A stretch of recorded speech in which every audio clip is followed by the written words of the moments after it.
అభిరుచి కలిగిన మామ్స్ అందరికీ మన సూపర్ మామ్ షోకి స్వాగతం. సూపర్ మామ్ షోలో ఈ రోజు లంచ్ చాలా సింపులే అనుకోండి. ఎప్పుడు కొంచెం సింపులే చూపిస్తాను, మరి ఈరోజు ఇంకా సింపుల్, కొంచెం హెల్దీగా కూడా. ఎందుకు అనంటే మనం ఈరోజు కీరాని వాడుతూ మనం కీరా పులిహోర లేదంటే మీరు కీరా నిమ్మకాయ అన్నం కూడా అనొచ్చు. సో మరి నిమ్మకాయ వేసుకుని కీరా వేసుకుని మనం అన్నం చేస్తున్నాం కాబట్టి కీరాతో నిమ్మకాయ అన్నం. కీరాని మనము ఆయిల్లో వేసి ఫ్రై చేసామనుకోండి, మనకి కీరా వాటర్ కంటెంట్ ఎక్కువగా వచ్చేస్తుంది.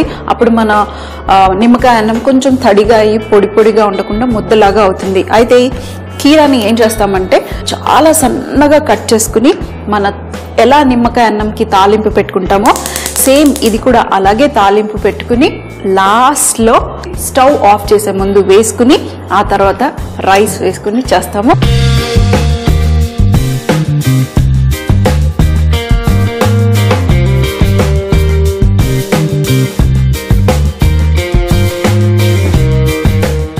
ఫస్ట్గా మనము పులిహోర కోసం అన్నం ఉడికించుకుందాం. మీ దగ్గర మామూలుగా రైస్ మార్నింగ్ వండితే మీరు ఆ అన్నాన్ని మీరు కావాలంటే తాలింపు వేసుకోండి, లేదంటే ఇప్పుడు చలికాలం మనకి మార్నింగ్ టైం లేదనుకోండి, నైటే కొంచెం ఎక్స్ట్రాగా అన్నం ఉడికిచ్చేసుకుని మార్నింగ్ సింపుల్గా ఇలాంటి తాలింపులు వేసేసి బాక్స్లోకి పెట్టినా కూడా మధ్యాహ్నంకి కూడా పాడకుండా ఉంటుంది.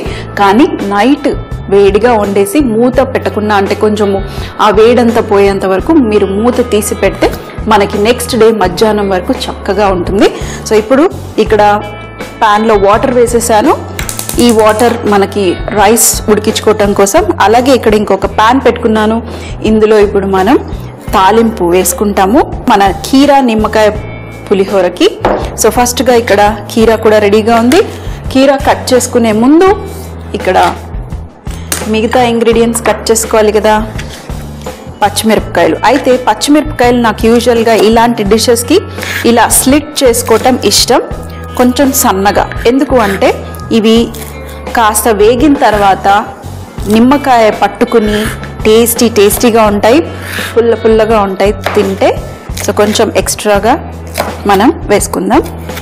ఇలా లెన్స్గా కొంచెం సన్నగా కట్ చేసుకోండి. అదే పిల్లలకైతే మీరు ఇలా లెన్స్గా కట్ చేసేసి వేరే పక్కన పెట్టేసేయచ్చు. ఇప్పుడు మిరపకాయలు రెడీ. అలాగే తాలింపుకి మనం ఆవాలు అలాగే జీలకర్ర రెండు వేసుకుందాం. ఇక్కడ నీళ్ళు కూడా వేడెక్కిపోయాయి. ఇందులో నేను మన బియ్యం వేసేసుకుంటాను. ఒక హాఫ్ కప్ రైస్ వేస్తున్నాను. ఇందులో కావాలంటే కొంచెం సాల్ట్ కూడా వేసేసుకోవచ్చు. ఎప్పుడన్నా ఇలాంటి రైసెస్ చేసేటప్పుడు, అంటే మీరు చేస్తున్నాము అని ముందుగానే తెలిస్తే అప్పుడు మీరు రైస్లో కొద్దిగా సాల్ట్ వేసేసి ఉడికించుకోండి. సో మిగతా రైస్ అంతా వేసేద్దాం. కావాలంటే డైరెక్ట్గా అంటే కరెక్ట్ వాటర్ వేసుకుని మీరు ఉడికించుకోవచ్చు, లేదంటే వడపోసుకుని కూడా మీరు ఈ రైస్ని ఉడికించుకోవచ్చు. సో ఇది నేను ఇక్కడ ఉడకనిస్తాను. అంతలోపల ఇక్కడ ఆయిల్ వేడెక్కిపోయింది. ఇందులో కొద్దిగా జీలకర్ర అలాగే ఆవాలు. మరి పులిహోరలో కంపల్సరీ ఆవాలు జీలకర్ర ఉంటే తెలుస్తుంది ఇది పులిహోర అని. అలాగే పప్పులు కంపల్సరీగా మన శనగపప్పు, మినప్పప్పు అలాగే పల్లీలు. యాక్చువల్గా ఫస్ట్గా పల్లీలు వేసుకుందాం, ఎందుకంటే పల్లీలు కాస్త వేగటానికి టైం పడుతుంది కదా. సో ఫస్ట్గా పల్లీలు వేసుకుందాం. పల్లీలు కొంచెం కలర్ వచ్చిన తర్వాత ఇందులో నేను శనగపప్పు వేసుకుంటాను. ఎప్పుడన్నా మీకు బోర్ కొట్టింది అనుకోండి, ఇలాంటి సింపుల్ అయిన డిషెస్ చేసుకోవచ్చు. కొంచెం రాయితో చేసుకుని తినొచ్చు, లేదంటే మామూలుగా పెరుగు కొద్దిగా పచ్చడి వేసుకుని తిన్నా కూడా టేస్టీగా ఉంటాయి ఇలాంటి రైసెస్. ఇక్కడ చూడండి మరి పల్లీలు వేగిపోయాయి. ఇందులో శనగపప్పు అలాగే మనం కట్ చేసి పెట్టుకున్న గ్రీన్ చిల్లీస్ కూడా, మరి మెయిన్ కరివేపాకు కంపల్సరీగా. ఎప్పుడైనా కరివేపాకు వేసేసి కొంచెం దూరంగా ఉండండి. కరివేపాకులో మనం వాష్ చేసి నూనెలో వేస్తాం కాబట్టి చిల్లుతాయి. అలాగే మన గ్రీన్ చిల్లీస్ నుంచి కూడా కొంచెం చిట్టపట్టలాడుతున్నాయి, ఎందుకంటే అవి కూడా కట్ చేసి వేసుకున్నాం కాబట్టి.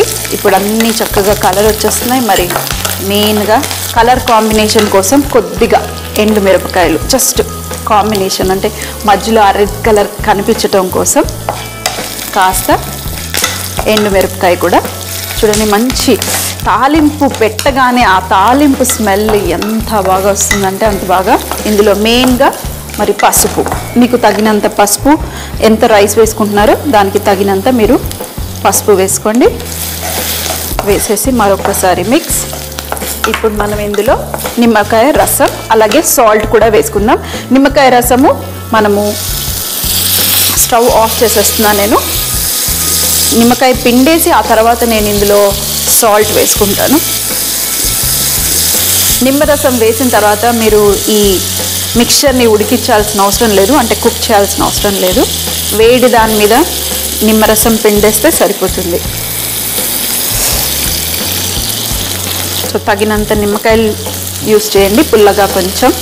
మరి తగినంత నిమ్మకాయ వేసేసుకున్నాను. అలాగే మనం రైస్లో కూడా సాల్ట్ వేసుకున్నాను. సో జాగ్రత్తగా ఇందులో కొంచెమే సాల్ట్ వేస్తున్నాను.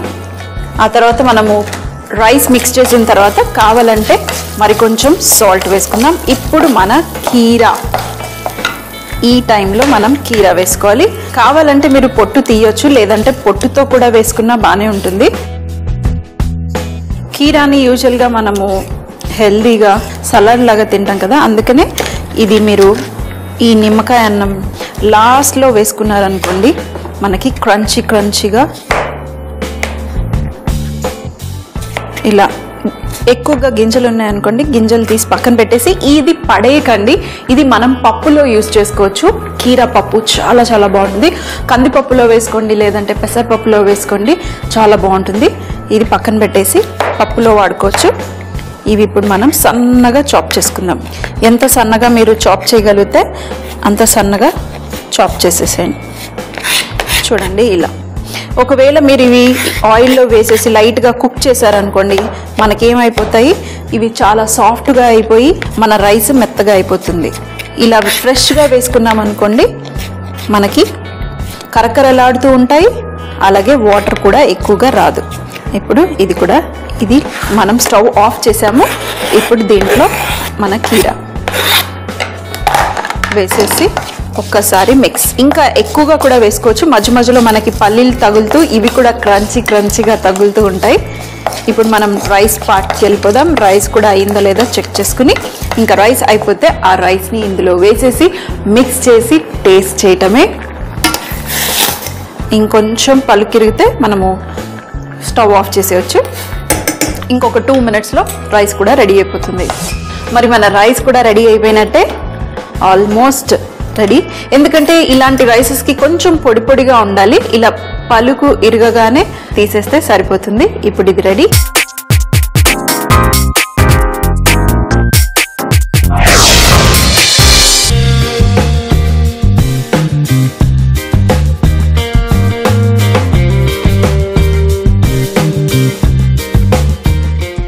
చూడండి మన రైస్ కూడా రెడీ.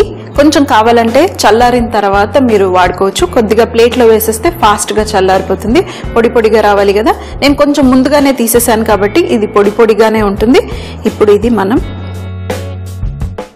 మిక్చర్, నిమ్మకాయ కీరా మిక్చర్లో వేసేసి టాస్ చేయటమే. అంతే, సింపుల్ అయిన కీరా నిమ్మకాయ పులిహోర.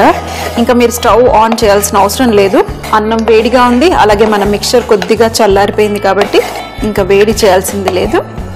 ఈ మిక్చర్ని మీరు ముందు రోజే రెడీ చేసి పెట్టేసుకుని మీరు నెక్స్ట్ డే రైస్ రెడీ చేసుకుని కూడా ఫ్రెష్గా చేసుకోవచ్చు. లేదంటే రైస్ ముందు రోజు రెడీ చేసి పెట్టుకుని ఫ్రెష్గా మన ఈ కీరా నిమ్మకాయ రెడీ చేసుకుని ఆ తర్వాత మిక్స్ చేసుకుని కూడా సర్వ్ చేయొచ్చు. సో మరి ఇప్పుడు టేస్టింగ్కి నేను రెడీ.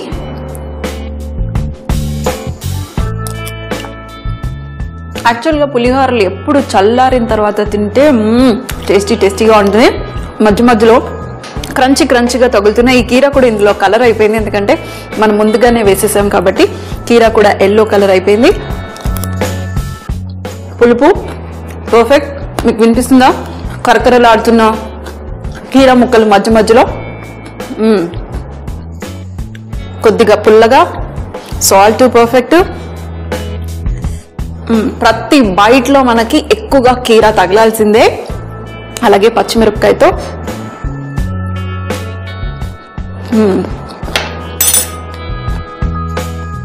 చాలా చాలా చాలా చాలా బాగుంది. ఇప్పుడు మనం సింపుల్గా ప్లేట్లో సర్వ్ చేసేద్దాం. చెప్పాను కదా, ఇది మీరు మార్నింగ్ చేయొచ్చు, నైట్ చేసుకోవచ్చు, లేదంటే బాక్స్లలో పెట్టించినా కూడా చాలా చక్కగా ఉంటుంది. కాకపోతే చల్లారిన తర్వాత తింటే ఇంకా మనకి పులుపు అనేది బాగా తెలుస్తుంది.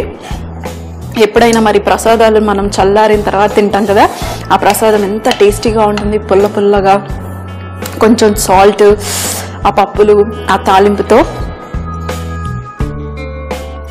ఇప్పుడు మనం లాస్ట్లో సర్వ్ చేసే ముందు కూడా కొంచెం కీరా తీసుకుని ఇలా స్ప్రింకిల్ చేసేసేయండి. కొంచెం ఆ ఫ్రెష్నెస్ అనేది మనకి తగులుతూ ఉంటుంది తినేటప్పుడు. నేను కీరాని ఉడికించలేదు, కానీ కీరాని వేడి మన ఆయిల్ మిక్చర్లో వేయగానే కొంచెం సాఫ్ట్, కొంచెం కరకరలాడుతూ చాలా చక్కగా అయిపోయాయి.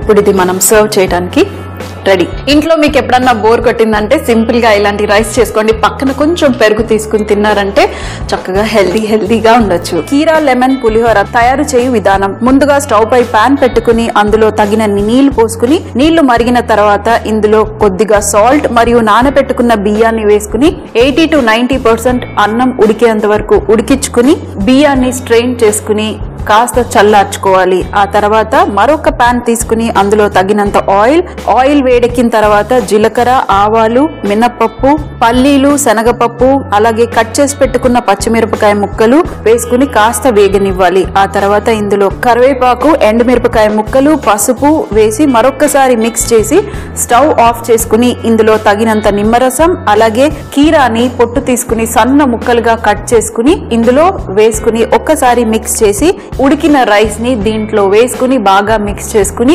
చివర్లో సర్వ్ చేసే ముందు మరి కాస్త సన్నగా చాప్ చేసుకున్న కీరాని పైన గార్నిష్ చేసి సర్వ్ చేస్తే చాలా బాగుంటుంది.